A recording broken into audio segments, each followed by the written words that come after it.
नमस्कार, आप देख रहे हैं कशिश न्यूज। आपके साथ मैं हूं शर्मिला चौहान।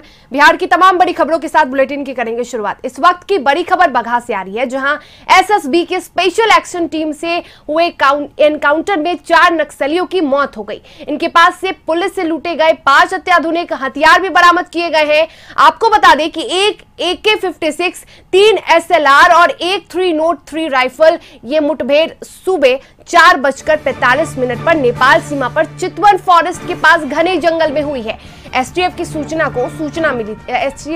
की टीम को सूचना मिली थी कि बगहा के जंगली इलाके में नक्सली छिपे हुए हैं। इसके बाद एसटीएफ की टीम 2 दिन पहले ही सर्च ऑपरेशन चला रही थी। एसएसबी और जिला पुलिस के जवान एसटीएफ के साथ थे। इसी बीच लौकड़िया थाना क्षेत्र के नेपाल सीमा के पास स्थित चितवन फॉरेस्ट के पास घने जंगल में मुठभेड़ हुई। मुठभेड़ जिस जगह हुई वो वाल्मीकि रिजर्व का सुदूर जंगली इलाका है। यहां तक जाने के लिए 4 नदियों को पार करना पड़ता है। जवान ट्रैक्टर और एसएसबी के ट्रक पर सवार होकर गए थे। मुठभेड़ में नक्सलियों का सरगना राजन बच निकला। आपको बता दें कि उसकी भी तलाश जारी है। मुठभेड़ के बाद लौटते समय एसएसबी का एक ट्रक नदी की तेज धारा में फंस गया, जिसे काफी कोशिश के बाद निकाला गया।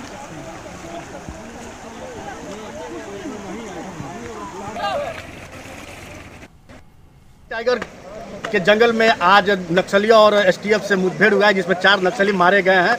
ये बता दें, वाल्मीकि टाइगर रिजर्व का यह जंगली इलाका है, जिसमें कई दिनों से नक्सलियों के आने की सूचना थी, जिसको लेकर एसटीएफ और एसएसबी और बगहा पुलिस लगातार जंगलों में छापेमारी कर रही थी। जो देर रात में कल मुठभेड़ हुआ है, जिसमें 4 नक्सली मारे गए हैं और आधुनिक हथियार भी बरामद हुआ है। आप देख सकते हैं, ड्रोन का यह सुदूर इलाका है। ये जंगली इलाका है, जो यहाँ पूरी तरह से जो अधिकारी है, पुलिस जवान है, जो जहाँ मुठभेड़ हुआ है उस घटनास्थल पर जाने की तैयारी हो रही है। वहाँ डेड बॉडी लाने की कार्रवाई की जा रही है। ये पूरे तरह से जो जंगली इलाका है और सुदूर इलाका है, बड़ी कठिनाइयों से पुलिस जो जवान है जो जंगल में गश्त करते हैं और जो सुरक्षित इलाकों को रखते हैं। तो कल देर शाम में नक्सलियों से मुठभेड़ हुआ है, जिसमें 4 नक्सली ढेर हुए हैं और अत्याधुनिक हथियार बरामद हुआ है। राकेश कुमार सोनी, कशिश न्यूज, बगहा। और इसमें अधिक जानकारी के लिए बगहा से हमारे सहयोगी जुड़े हुए हैं राकेश सोनी। राकेश, एसएसबी की स्पेशल टीम से एनकाउंटर में 4 नक्सलियों की मौत हुई है, और क्या कुछ अधिक जानकारी निकलकर सामने आ रही है?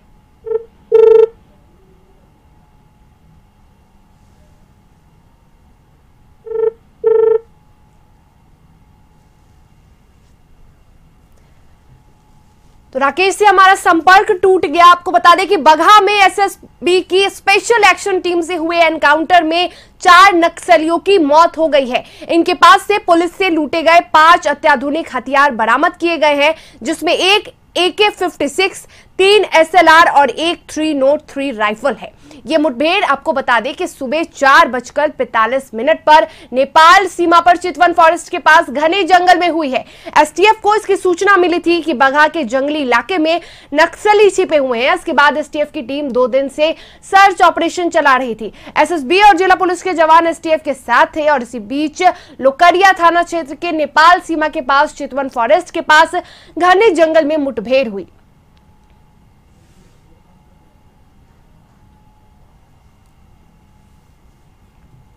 और अब खबर राजधानी पटना से, जहां आपको बता दें कि आज से 1 हफ्ते का लॉकडाउन लगाया गया है। 16 जुलाई तक इस लॉकडाउन में लोगों को घरों से निकलने पर पाबंदी है। बेवजह निकलने वाले लोगों पर प्रशासन कार्रवाई करेगी। वहीं जरूरी सामानों की खरीदारी करने के लिए सुबह 6 बजे से लेकर सुबह 10 बजे तक और शाम 4 बजे से लेकर 7 बजे तक लोगों को घर से निकलने की छूट होगी। गाड़ियों का परिचालन इसी अवधि में किया जाएगा। वहीं सरकारी और निजी कार्यालय को भी बंद किया गया है। जरूरी सेवाओं से जुड़े सभी सरकारी कार्यालयों को ही खोलने की सरकार की तरफ से छूट दी गई है। पटना में पहले दिन ही लॉकडाउन की तस्वीरों में नियम का पालन होते हुए दिखाई दे रहा है। मीडिया बंद हो गई है। सड़कों पर गाड़ियों का परिचालन ना के बराबर हो रहा है। आपको बता दें कि लोग घरों से अगर निकल रहे हैं तो जरूरी कारणों के साथ ही। नियम तोड़ने वालों पर प्रशासन कड़ी नजर रखे हुए है।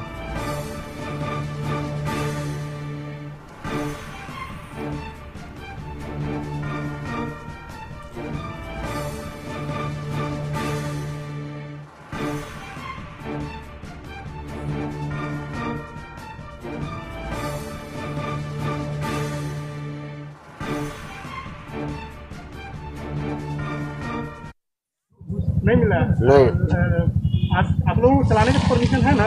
हाँ, चलाने के तो है, बाकी अब पब्लिक लोग नहीं आ रहे हैं। पब्लिक नहीं आ रहा है। पुलिस दिक्कत कर रही है क्या? पुलिस भी दिक्कत कर रहे हैं। पुलिस भी दिक्कत कर रही है। हाँ, 10 बजे के बाद तक 10 बजे तक चलाने का है ऑर्डर। नहीं मिला है? नहीं। आप लोगों को चलाने का परमिशन है ना? हाँ, चलाने के तो है, बाकी अब पब्लिक लोग नहीं आ रहे हैं। पब्लिक नहीं आ रहा है। पुलिस दिक्कत कर रही है क्या? पुलिस भी दिक्कत कर रहे हैं। पुलिस भी दिक्कत कर रही है।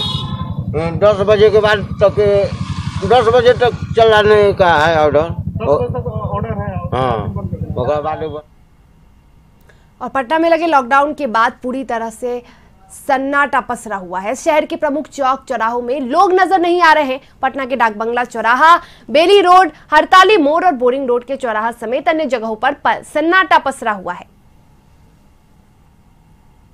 तो ये 3 तस्वीरें हम आपको पटना के दिखा रहे हैं, डाक बंगला चौराहा, बेली रोड, राजा बाजार की, जहां आज पहले दिन ही लॉकडाउन का असर देखने को मिल रहा है। आज भी सड़कों पर सन्नाटा पसरा हुआ है।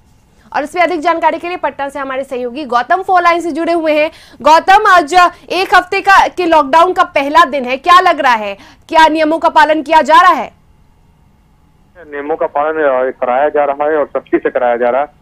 पटना के सड़कों पर पुलिस प्रशासन की तरफ से तो निगरानी रखी जा रही है, साथ ही साथ जो लोग हैं खुद अपने स्वेच्छा से घरों में हैं, क्योंकि जान रहे हैं कि अगर वो घरों से बाहर निकलेंगे बेवजह पुलिस उन्हें पकड़ेगी तो फाइन भी भरना पड़ेगा और कानूनी परेशानी में वो फंसेंगे।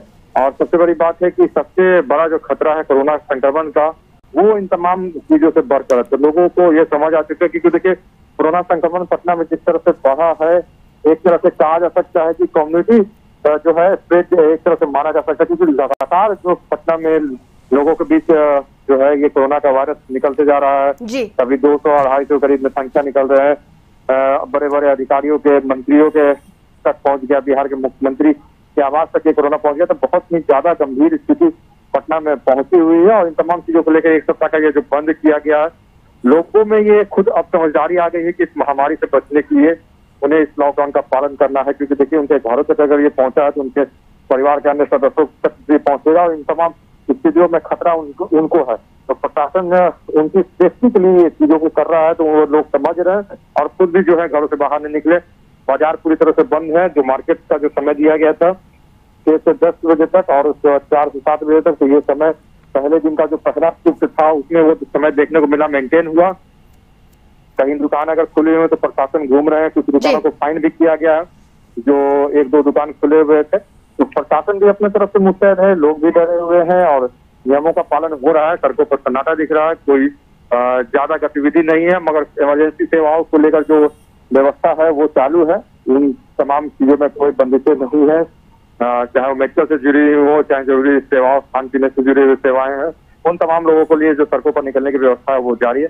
प्रशासन हर जगह मुस्तैद है, उन्हें फाइन की रसीद भी दी गई है, जो फाइन करें और 50 रुपये फाइन में जो है इस वैसे लोगों के लिए जो सड़कों पर निकल रहे हैं, मास्क नहीं पहने हुए हैं, चेहरे पे किसी तरह का कोई कवर नहीं किया है, उनकी गाड़ियों तो बिल्कुल गौतम कह सकते हैं कि पुलिस भी लॉकडाउन का पालन सख्ती से कराने में जुटी हुई है और आज पहला दिन तो सफल नजर आ रहा है। अब देखते हैं कि बाकी के जो दिन है वो कैसे पुलिस इसका पालन करवा पाती है सख्ती से। तमाम जानकारी के लिए आपका बहुत शुक्रिया गौतम।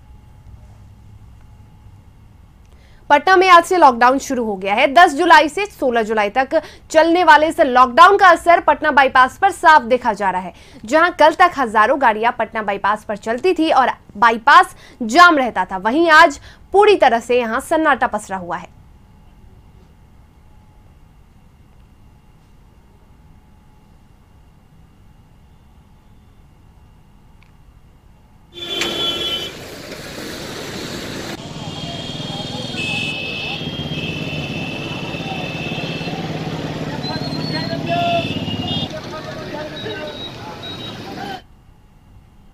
पटना जिला के बाढ़ में पुनः लॉकडाउन को लेकर आज सुबह से ही बाढ़ प्रशासन अलर्ट है। अनुमंडल अधिकारी सुमित कुमार के नेतृत्व में बाढ़ प्रशासन की पूरी टीम ने शहर भ्रमण कर माइकिंग सिस्टम के जरिए दुकान खोलने के तौर तरीके को समझाते हुए नजर आए। इस दौरान बगैर मास्क लगाए 32 लोगों से 1600 रुपए जुर्माने भी वसूले गए। वहीं बगैर हेलमेट के गुजर रहे वाहन चालकों को भी सख्त हिदायत दी गई कि यदि अगली बार से हेलमेट लगाना ना भूलें, अन्यथा प्रशासन द्वारा कठोर कदम उठाना पड़ेगा। बाढ़ अनुमंडल अधिकारी सुमित कुमार ने बताया कि पुनः लॉकडाउन के दौरान कुछ आवश्यक शर्तों के साथ दुकानों को खोलने की इजाजत दी गई है, जिसमें आवश्यकता में शुमार फल, दूध, सब्जी, मीट, मछली आदि की दुकानें सुबह 6 बजे से 10 बजे तक और फिर शाम 4 बजे से 7 बजे तक ही खोली जाएंगी। उसके बाद जो भी दुकान खोले जाएंगे और पकड़े जाएंगे उन पर कड़ी कार्रवाई की जाएगी। और इस पर अधिक जानकारी के लिए हमारे साथ बाढ़ से हमारे सहयोगी अजय फोन लाइन से जुड़े हुए हैं। अजय, आज लॉकडाउन का पहला दिन है और क्या लग रहा है, शहर में किस तरीके की कार्रवाई की जा रही है? क्या लोग नियम का पालन करते नजर आ रहे हैं?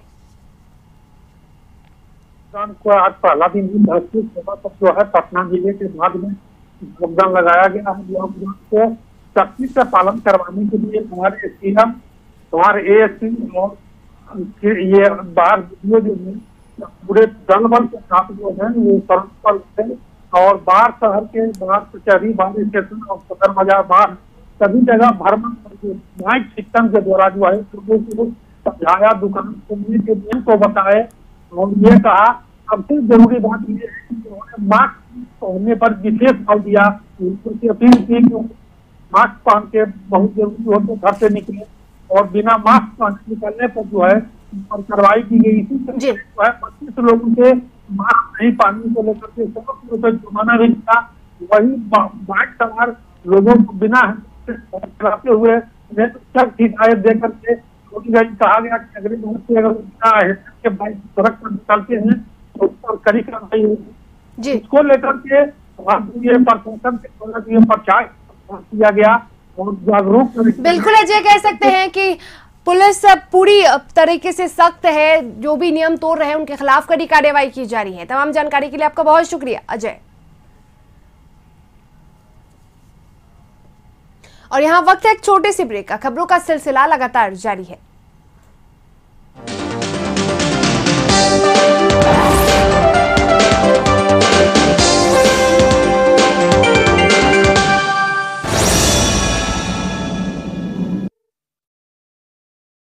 हुनर के साथ उज्जवल भविष्य बनाएंगे हम। वर्चुअल रियलिटी में माहिर है हम। रोबोटिक वेल्डिंग के साथ आगे बढ़ेंगे हम। सही कौशल के साथ श्रेष्ठ भारत बनाएंगे हम। CV Raman global university, Odisha, home grown, world class. Ranchi में आप ढूंढ रहे हैं आशियाना। आशियाने के पास ही चाहते हैं स्कूल, कॉलेज, दफ्तर, एयरपोर्ट और स्टेशन, तो पूरे कीजिए अपने सारे सपने। सेल सिटी में आपका है स्वागत। वाइब्रेंट एम्बियंस, ग्रेट लोकेशन, आलीशान कैंपस, शानदार फ्लैट्स, न्यू हाई कोर्ट विधानसभा के करीब है आपका अपना ड्रीम होम। पानी, बिजली, गैस के झंझटों से दूर आपका अपना relax zone. Cell city, a gift to Ranchi.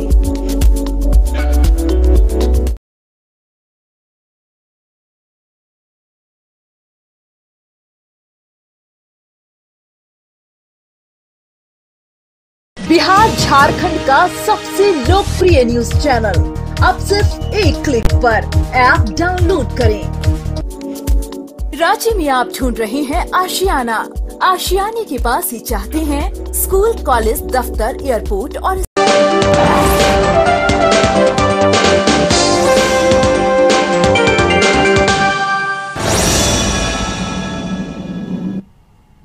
Break के बाद आपका स्वागत है। खबरों में आगे बढ़ेंगे। बिहार में बाढ़ के साथ आने वाली आपदा को लेकर सरकार चिंतित है। इसी को लेकर गृह राज्य मंत्री नित्यानंद राय बिहटा से स्थित 9th बटालियन NDRF मुख्यालय पहुंचे। उन्होंने अधिकारियों से बचाव और राहत कार्य को लेकर तैयारियों पर चर्चा की। अधिकारियों ने मंत्री को बताया कि उत्तर बिहार में बढ़ते नदियों के जलस्तर को देखते हुए NDRF की 12 टीमों को अलग अलग जगहों पर भेज दिया गया है।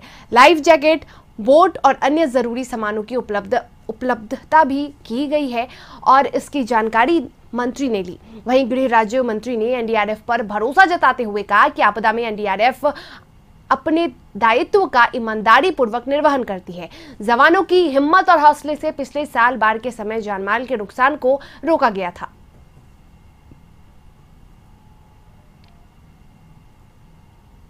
नेपाल के तराई क्षेत्र में लगातार बारिश से कोसी के जलस्तर में भारी वृद्धि होने लगी है। बता दें कि जिसकी वजह से तटबंध के आसपास के लोग दहशत ज़दा हैं। आपको बता दें कि आज सुबह से ही कोसी के जलस्तर में लगातार वृद्धि हो रही है।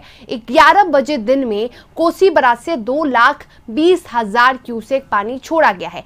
आलम यह है कि कोसी में पानी बढ़ जाने से जहां तटबंध के अंदर पानी ही पानी नजर आ रहा है, वहीं मरौना और निर्मली प्रखंड के तटबंध के किनारे बसे कई इलाकों में लोग दहशत में हैं। दिघिया सहित अन्य इलाकों में कोसी का पानी पश्चिमी तटबंध को छूने के लिए बेकरार है। स्थानीय लोगों ने बताया कि पश्चिमी तटबंध में कई जगह स्पर को बचाने के लिए जो कार्य किए जा रहे हैं वो नाकाफी है। आरोप ये लगाया जा रहा है कि उक्त संवेदनशील जगहों पर आज भी खानापूर्ति की जा रही है।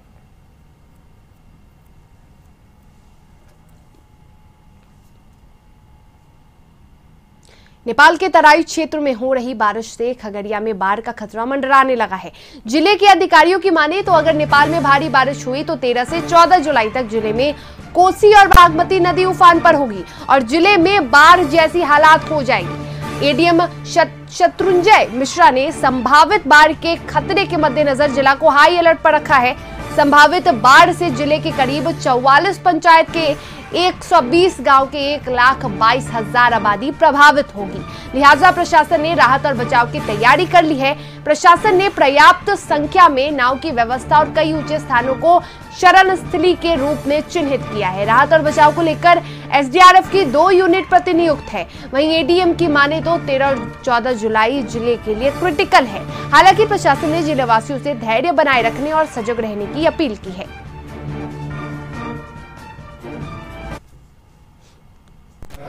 हमारे पास 11 से 12 तारीख में पानी आ जाएगा, 13 और 14 तक क्रिटिकल रहेगा। मिला के 44 पंचायत और 120 गांव 1,43,226 की आबादी हमारी प्रभावित होने का अनुमान है। और इस पर अधिक जानकारी के लिए खगड़िया से हमारे सहयोगी स्वतंत्र फोन लाइन से जुड़े हुए हैं। स्वतंत्र, बताया जा रहा है कि आने वाले दिनों में बारिश की वजह से, नेपाल में हो रही बारिश की वजह से इस जिले में भी खतरा बढ़ने की संभावना है। फिलहाल इससे बचने के लिए क्या कुछ उपाय किए जा रहे हैं? देखिए, इसको लेकर के जिला प्रशासन का दावा है कि जिला प्रशासन पूरी तरह से मुस्तैद है और राहत और बचाव को लेकर के पूरी तरह से तैयारी की जा रही है।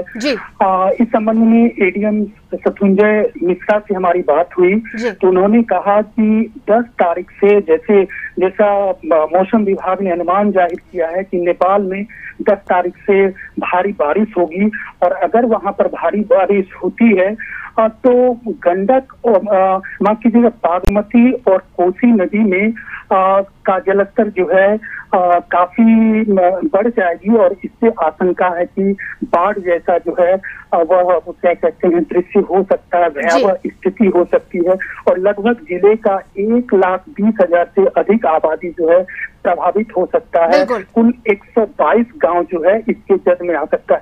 लिहाजा ऊंचे स्थान में जो शरण स्थल बनाया जाएगा उसको लेकर के चिन्हित किया गया है। 2 जो है एसडीआरएफ की यूनिट को तैयार किया गया है गोगरी अनुमंडल और खगड़िया अनुमंडल में।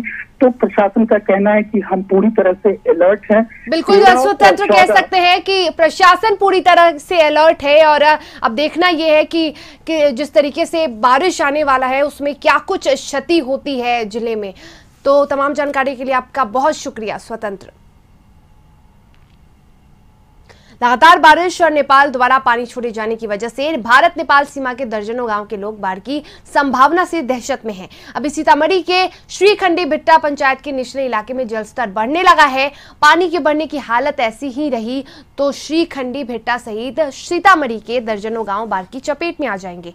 नेपाल से निकलने वाली रातो नदी में नेपाल ने अपने तटबंधों की मरम्मत तो कर ली है, लेकिन भारतीय क्षेत्र में रातो नदी के तटबंधों की मरम्मत ठीक से नहीं की गई है। अगर नेपाल ने पानी छोड़ना बंद नहीं किया तो इससे दर्जनों गांव के हजारों लोग बाढ़ की चपेट में आ जाएंगे। बिहार सचिवालय में मुख्य सचिव के ऑफिस के पास फॉल सीलिंग गिरने से हड़कंप मच गया। कई सुरक्षाकर्मी बाल इसमें बचे हैं। बताया जा रहा है कि काफी दिनों से ये पानी का यहां सीवरेज हो रहा था और भवन निर्माण विभाग को इसकी जानकारी दी गई थी, लेकिन उसके बाद भी भवन निर्माण विभाग के अधिकारियों ने इसे मरम्मत कराने की जहमत नहीं उठाई और आज एकाएक गिरने से हड़कंप मच गया। आनन फानन में अधिकारी घटनास्थल पर पहुंचे।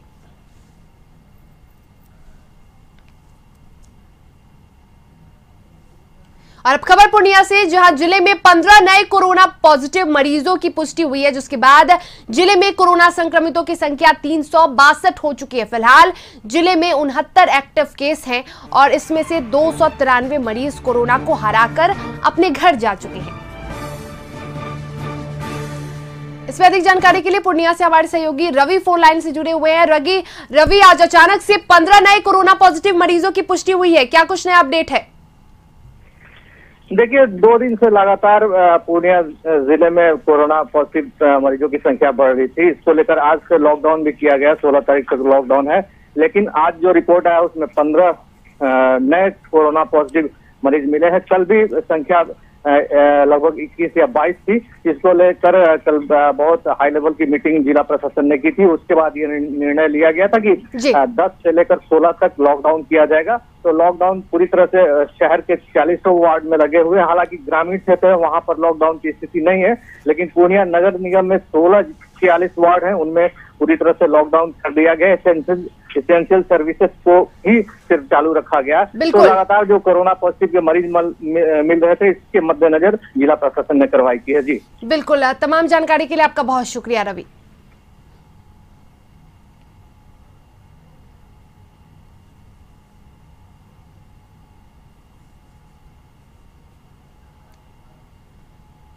खबर गया से, जहां अमरबिघा गांव में मिले 25 कोरोना संक्रमित मरीज। सभी मरीजों को ग्रामीणों ने क्वारंटाइन किया है। जांच के लिए डॉक्टर अब तक गांव नहीं पहुंचे हैं। बता दें कि गुस्साए लोगों ने सड़क जाम कर प्रदर्शन किया। तो गया के अमरबिघा गांव में 25 कोरोना संक्रमित मरीजों की पुष्टि हुई है। सभी मरीजों को ग्रामीणों ने क्वारंटाइन किया है और जांच के लिए अब तक डॉक्टर नहीं पहुंचे, जो कि एक शर्मनाक बात है। गुस्साए लोगों ने सड़क जाम कर प्रदर्शन किया।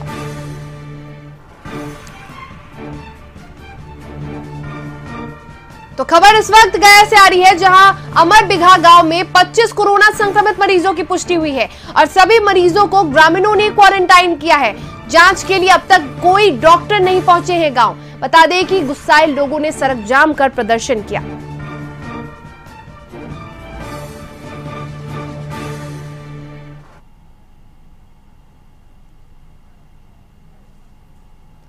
और इसी के साथ बुलेटिन में फिलहाल इतना ही। मुझे दीजिए इजाजत। नमस्कार।